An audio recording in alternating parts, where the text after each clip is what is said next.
into office as soon as possible. And of course, before he mentioned the reasons why Mr. Martin Amidu needs to be the man there, he speaks about the NPP's response to the issue of corruption and the fact that it is a pledge in their manifesto to establish an independent special prosecutor's office to hold officers, both past and present, public officers responsible for their stewardship.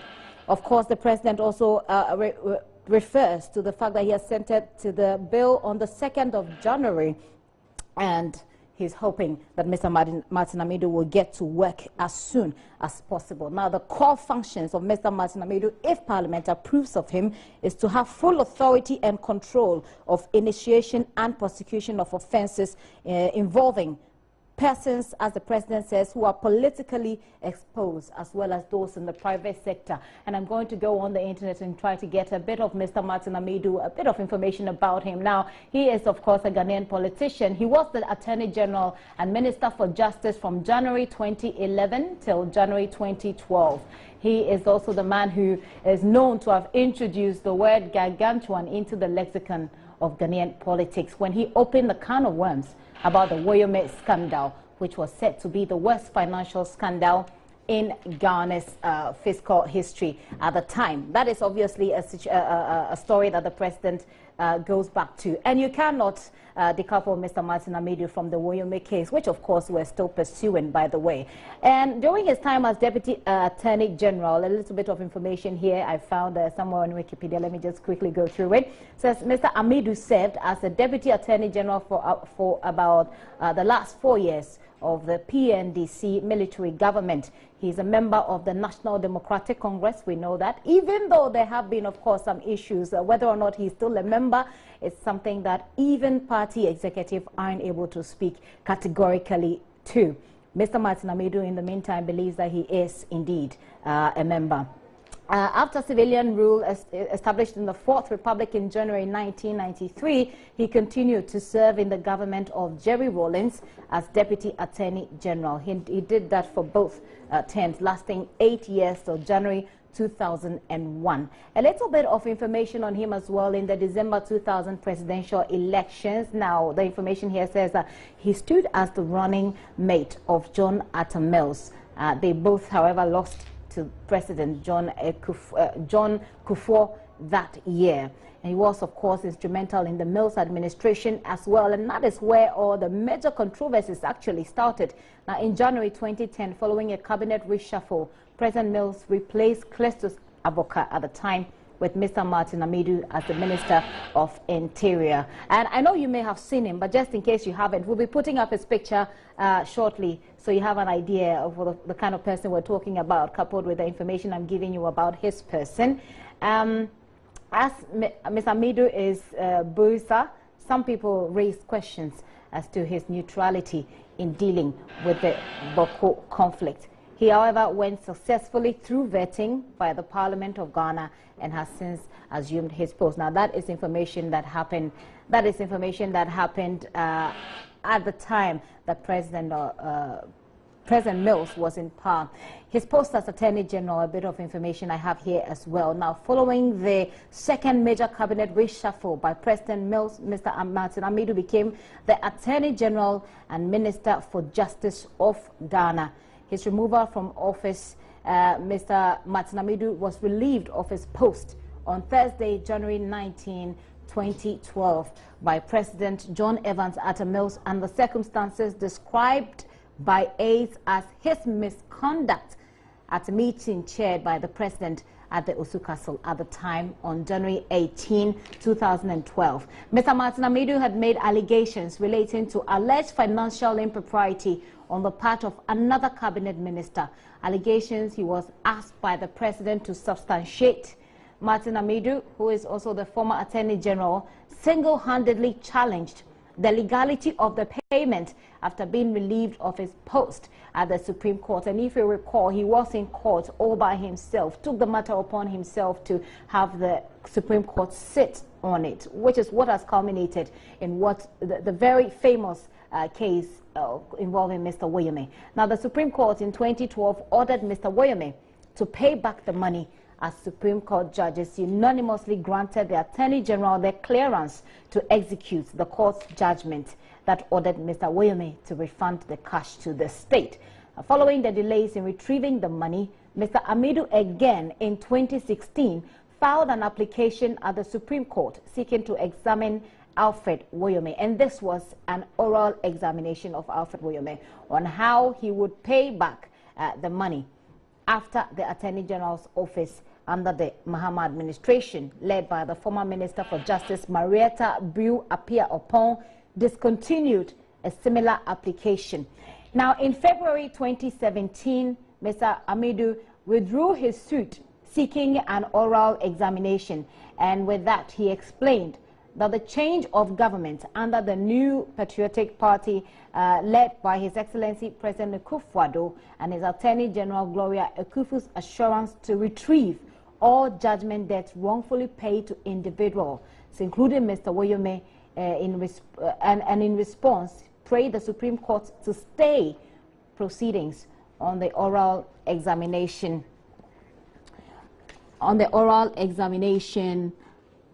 Since he had filed for a review on the case.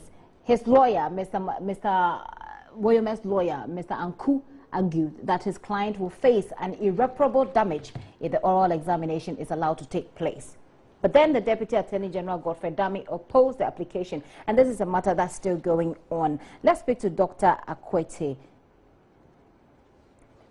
Dr. Emmanuel Akwete on this. Dr. Emmanuel Akwete is the Executive Director of IDEC. Let's see what this very important civil society organization think of this development. Sir, thank you very much for your time here on The Pulse. Now, this is the breaking news that we're receiving. Mr. Martin Amidu, if Parliament approves of him, is our first independent special prosecutor. Your initial reaction, sir? Yes, it's really exciting news. I mean, it's the kind of news you want to hear more of. That the president, I think the president has to be highly commended for going for competence, for going for character, and for going for a demonstrated track record. You know, you as Attorney General, first Attorney General to be fired because he was raising issues within his cabinet, and even to the extent of arguing and disagreeing with the president, and when it mattered most, he stepped down. You know, and then he carried on the fight. And to show his love for country, that he was serving this country and not at his, you know, for his private benefit, but he wanted the good things to be done. That moral authority, that stands for what public service is about. He's demonstrated it. But everybody would say, well, you know, he's NDC, he's part of the cadres of, you know, the revolution, PNDC and Rawlings, so it's partisan, so leave him out.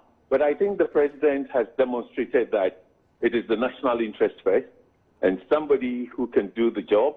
And I think his appointment simply sent a signal across the political divide that the president has not acted to benefit his party or as something punitive to NDC, but you have a person who will deal with people irrespective of political color.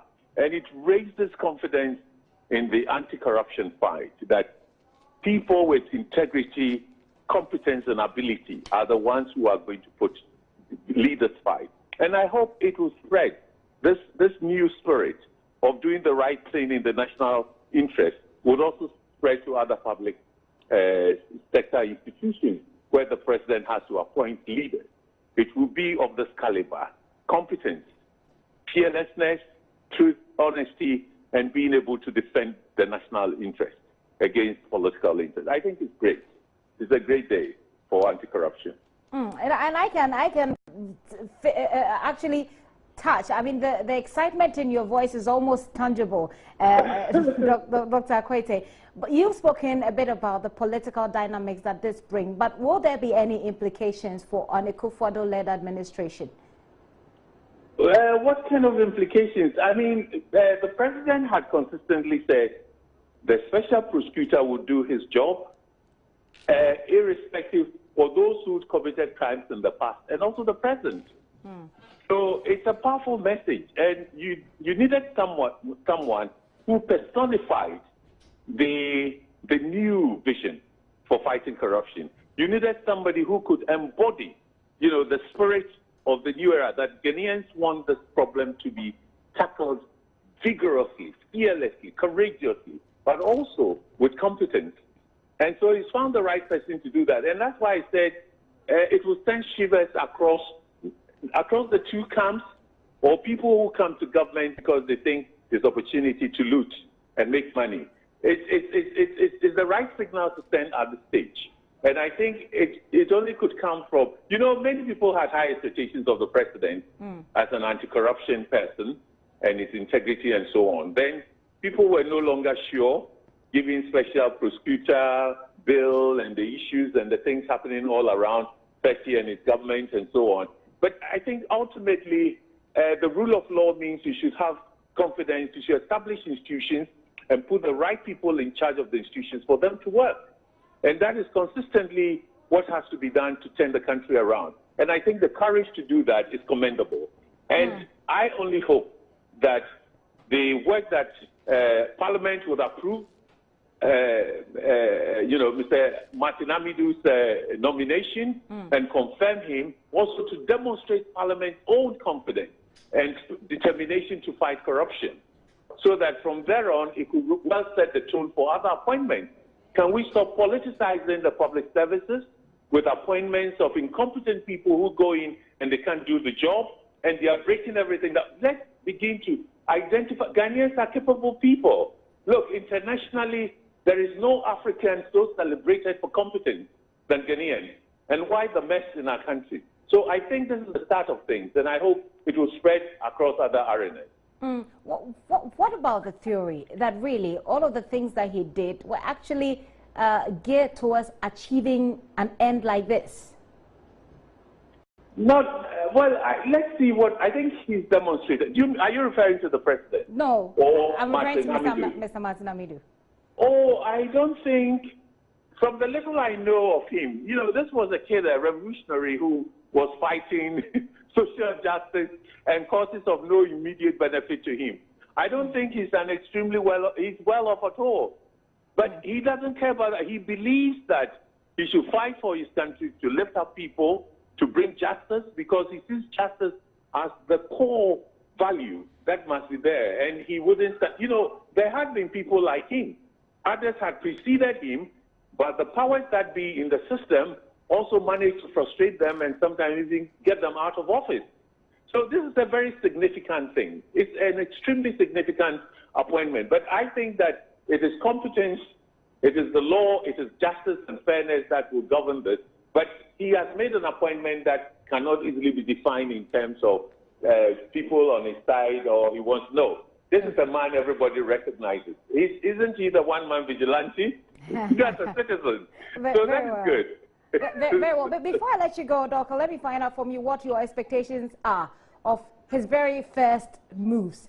What should he first look at? We know the Woyome case is still there, but what are your expectations? Oh, I think the Woyome case, I doubt the Woyome case would come to the special office. I don't know. And I don't know the investigations and the evidence that they have covered or they have gathered, which make them confident to go up front or go forward with cases. What I think would happen is that the corruption issues is not one side; it's cuts across, and there are cases that have never been tried. And if you want to be fair, and justice is about fairness, you cannot politicize the fight against corruption. It will break the country and it will weaken the system. So I believe that the confidence he had, he stood up against his own people in cabinet. He was the Attorney General, the most powerful cabinet post, and disagreed with his president and had to step down. They said he attacked him and said, well, take your job. And in public, in private life, when he should feel vulnerable, he continued it even to higher levels. Okay. That is an illustrious son of the land, fighting wrongs and making sure that his efforts will benefit the greatest majority of our people. It is time we got this in the system. Dr. Akwete, thank you very much for your time. Expectations are obviously very high, excitement high as well. Dr. Emmanuel Akwete is Executive Director of IDEC. Let's get on the line again and speak with Kofi Adams, his national organizer for the NDC. Mr. Kofi Adams, thank you very much for your time. You're on the pause. Your initial reaction. Thank you. What's your initial reaction? Hello. I seriously have no reaction. He's a Ghanaian who has been appointed. He's a lawyer. He served as a deputy attorney general and an attorney general before. So, in terms of the criteria for occupying that office, he qualifies. He's been appointed. But if you ask me about initial comments, that would be one. But if I hear Dr. Akwete right, he's talking about he being a member of the NDC, taking on his own. I don't know what his understanding of taking on his own, because many of the issues that he took on his own, indeed, he actively participated in accepting those things. So I'll be surprised that I will accept that. But my initial comment is that he's a Ghanaian that has been appointed. He's been a deputy attorney general under Dr. Obeda Samoa. He served as an attorney general also before. He served as a minister for interior. So he's not been tried by any court and found not to have been qualified to hold such a higher office. So therefore, he's qualified as a Ghanaian to occupy such an office. Well, Dr.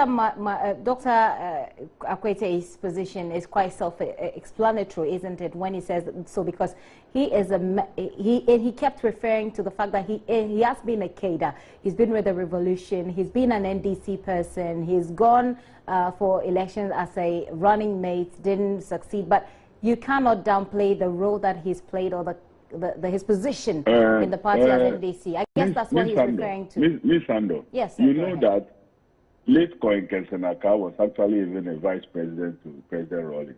But by the next election, as a sitting president, he was a running mate to President before. So the fact that somebody has been a running mate before or has been a kidder many years ago doesn't mean that the person will stay committed to his colleagues. I guess also that he's referring to the fact that a lot of people within the NDC weren't particularly happy about the position of Mr. Amidu or about the actions that he took, especially regarding the Woyome case. Isn't that correct? As for the Woyome case, nobody was worried. We were worried about the kind of allegations he was making against the party that he could not substantiate when he was asked to appear before the disciplinary committee. He was running away from the disciplinary committee.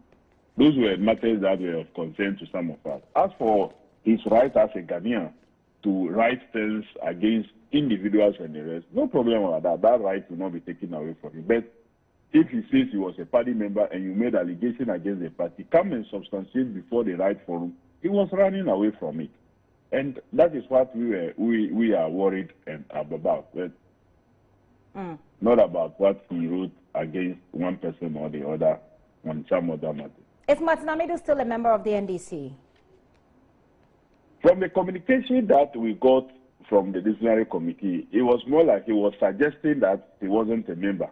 He himself was suggesting so that he wasn't a member and therefore could not be subject to the disciplinary process of the party. So I believe based on that communication, he himself is indicating that you can only be subject to a disciplinary process when you are a member. And once he is not, we cannot subject him to a disciplinary process, and that he does his things as a Ghanaian and not as an NDC member.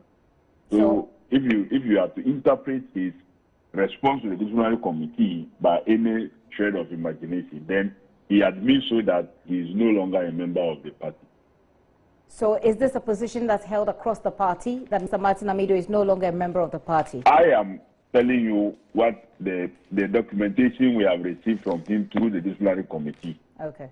And I'm sure that as the days roll, when we make that information available, everybody will see clearly what it means. Okay. Ms. Adams, thank you very much for your time here on the polls. Kofi Adams is the national organizer for the NDC. Let's go back to the Flagstaff House now. Elton Bilby, our presidential affairs correspondent, is standing by with some reactions right there from the House of Government. Elton. Yes, thank you very much, Gifty. We are coming to you live from the Flagstaff House. Indeed, myself and the media fraternity who report from the Flagstaff, everybody is waiting to get reaction from government officials who are locked up in a cabinet meeting. That is the situation now. After the announcement was made, all of them went upstairs to continue with the cabinet meeting. That was ongoing. They had to stop to come and announce the special prosecutor, whom by now everybody know is Martin Amidu. Now the next stage is for the name to be sent to the Speaker of Parliament, and the Speaker will then have to communicate to members of Parliament when they reconvene on the 23rd of January, and then Parliament will then have to set up a committee. There's already a system appointment committee. Their job will now vet and establish the suitability of Martin Amidu to head this sensitive, non-partisan office as special prosecutor, and his job will be look into corrupt cases and put them before court and prosecute them if possible. But let me speak to, whilst we wait for the ministers to come out of that cabinet meeting and then get reaction from them, I can get a reaction from people who are also expecting a reaction from some of the ministers. I have two deans. One is the dean of the Presidential Press Corps, a distinguished journalist for the Daily Guard newspaper, Charles Techibuadu, who also described himself as a friend of Martin Amidu. Charles, you're welcome to the Joy News channel on Multi TV. Thank you very much, my brother. And then another dean who also, is wearing two caps, is a reporter here for the EIB network, the presidential correspondent, also a dean of the Judiciary Press Corps, Wilberforce Asare. Well, you're welcome to join us. Thank you, Elton. All right, so let me start with Charles. Charles, you know Martin Amidu very well. In fact, you describe him as a friend. Surprised with the announcement? Do you trust in his competence to do this job? Well, surprised, yes and no. I'm not the least surprised because I've known Mr. Amidu as a man of integrity. Dealing with him for a number of years now, he's proven to be a man who yes is his yes and his no is his no. The only element of surprise would be the fact that there has been some names that have been thrown out already, which has to do with the names of people like Mr. Kutuampao, lawyer Kutuampao, and we also heard Yoni Kolendi, we heard Philip Addison. So that is the only element of surprise that comes with the package. But quite apart from that, I'm not surprised that Martin Amidu has been nominated for that position, because he stands out as a man with integrity and cuts across as somebody who is independent-minded. If you ask any person who follows Ghana's politics, he will tell you that Amidu comes out clean. No, and reaction has been taken fast. In fact, I've been reading a post on Facebook by Felix Ofosukwachi, the former information minister, and he had non-charitable words for Mr. Martin Amidu. You know him very well. You think that he'll be able to keep his head above water in executing this task of prosecuting people with the other political colors? I mean, well, I don't know whatever my friend and brother Felix is supposed to have said about Mr. Amidu, but I think Mr. Amidu that I know, or that I've heard people like very respected people like Alaj Jawula, G. Blankson, who have dealt with him, and they have said things that they have said about the man, and these are people from, various sides of the political divide, and the things that they've testified about the man is not one that I can even, downplay. He's a man that I am very confident will live up to expectation. I'll come back to you, but let me speak to Wilberforce Asare, who reports from the court as well as from the Flagstaff House. Well, by virtue of the fact that you report from the court and as dean of the Judiciary Press Corps, I'm sure that in your work as a journalist, you've come in close contact with Mr. Martin Amidu. Describe to us who this person is and how relevant is he for the job at hand. Well, so my encounter with Mr. Martin Amidu in the courts are very interesting encounters, particularly on the issue of Mr. Woyomi's case, where he was the applicant in the case and was suing the Attorney General. I was in the court the day the judgment was given and subsequent cases that have come up as a result of that particular application. And I can tell you that Mr. Martin Amidu is somebody who knows his law, and every lawyer must know his law. Again, he doesn't only know the law, but he also knows the judges that he deals with. And so because he knows the law and also knows the judges that he's dealing with, he has virtually won every case that he has submitted to the apex court of the land. And that is a hallmark of a person who is a good lawyer. And so I think that from all intents and purposes, Mr. Martin Amidu is an excellent choice for the position of Special Prosecutor that has been nominated by the Attorney General and, as a matter of fact, accepted by the President. I'll ask a question and I'll demand the same answer from Charles Achibas. His claim to fame, indeed, for many Ghanaians who know him, relates more to his single vigilante role when he eventually went to court and then had judgment in the Woyomi case. Now, some say that, I mean, he's been more with NVC functionaries than, you know, opening himself up to deal with people from across the political divide. Would this play any role? Well, I think that by and large, your assertion is right. However, he has done that because this is a man who had a political color, whether you like it or not. He was NDC. And so in his dealings, particularly in the court and in the case of Woyomi, he has actually picked on people who were in his own party, including people who are in the current government. Indeed, when this current government took office, he has written about the fact that he's surprised about some delays as far as Mr. Woyomi's case is concerned. And so he's somebody who cuts across. Okay. Just final word on this as a journalist, your expectation? Well, nothing much more than expecting him to deliver the mandate that has been entrusted in his care. I know that the kind of person he is, he would live above reproach. Right. So the expectation is huge, but first he has to cross this hurdle. I mean, crossing the hurdle in Parliament and establish himself as the one, you know, best suited for this particular job. More reaction coming. We are still waiting for the cabinet meeting to frame, and then we can speak to the ministers, the Attorney General especially, what now becomes of her if Parliament approves of the nomination of Mr. Martin Amidu as a special prosecutor. Whatever that is, we'll bring that to you live on Joy News. But for now, I'm handing